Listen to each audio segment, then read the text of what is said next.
गोंदिया जिल्हा परिषदेच्या ग्रामीण जीवनोन्नती अभियानाअंतर्गत गोंदियात यावर्षी 22 ते 26 जानेवारी दरम्यान 5 दिवसीय जिल्हास्तरीय पलास मिनी सरस प्रदर्शनीचे आयोजन गोंदिया शहरातील भारतीय स्टेट बँकेसमोर असलेल्या सुभाष ग्राउंडमध्ये करण्यात आले असल्याची माहिती गोंदिया जिल्हा परिषदेचे अध्यक्ष पंकज हांगडाले आणि मुख्य कार्यकारी अधिकारी मृगनाथम यांनी दिली असून जास्तीत जास्त नागरिकांनी या प्रदर्शनीचा लाभ घ्यावा असे आवाहन त्यांनी केले आहे।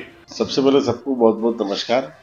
22 तारीख से 26 तारीख के बीच में सुभाष स्कूल में जिला परिषद उम्मीद के मार्फत हमारी जो महिलाएं बहनें जो बचत गट में काम करती है उनके जो उत्पाद है उसकी प्रदर्शनी और बिक्री ये दोनों इन दिनों में होने वाली है।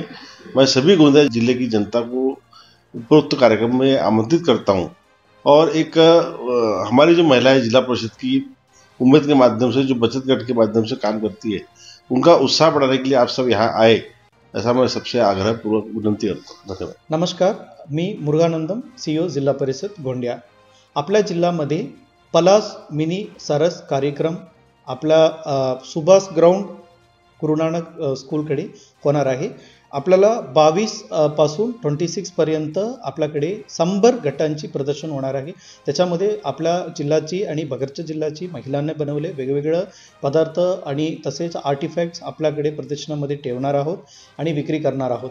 त्याच्यामध्ये आपण सर्वांनी पार्टिसिपेट करून आपल्या महिलांनी स्वतःचे हाताने बनलेला माल विक्री करून आपल्याला सहकार्य करावं। या कार्यक्रमाचं स्थळ आपल्या गोंदियामध्ये स्टेट बँकच्या समोर सुभाष स्कूल ग्राउंडमध्ये होणार आहे। सर्वांना आमंत्रण। या प्रदर्शनीत उमेद अंतर्गत येत असलेल्या बचत गटातील महिलांनी तयार केलेल्या वस्तूंची विक्री तसेच प्रदर्शनी भरवण्यात येणार आहे। सोबतच विदर्भातील ताजेतवाने तळाकेदार खाद्यपदार्थ, विदर्भातील तरी पोहा, चना पोहा, पातोडी, गावरान कोंबडीचे तळाकेदार चिकन, मटन, विविध कलाकुसर, हातमागच्या वस्तू, पुरणपोळी, लोणचे, पापड, कुरवड्या आणखी खूप काही मिळणार आहे। तर बच्चे कंपनीकरिता देखील मुलांना खेळण्यासाठी बालमंच तयार करण्यात आला आहे।